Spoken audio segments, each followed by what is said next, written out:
ветераны и одна женщина.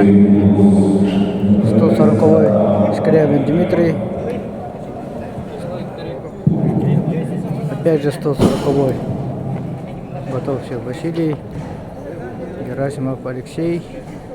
Старт готовится забег на 50 метров мужчины ветераны. Бочкарев.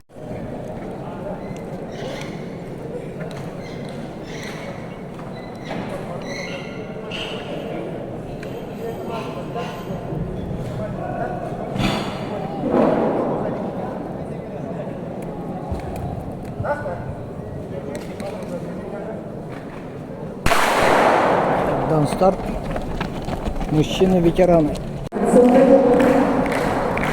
Готовцев Василий, Скрябин Дмитрий.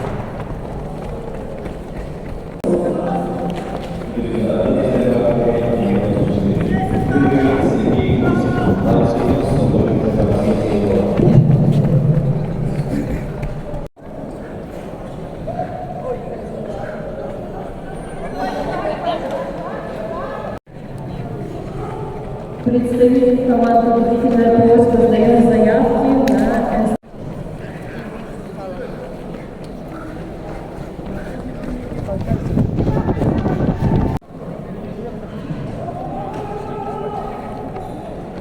Готовцев Василий выигрывает дистанцию.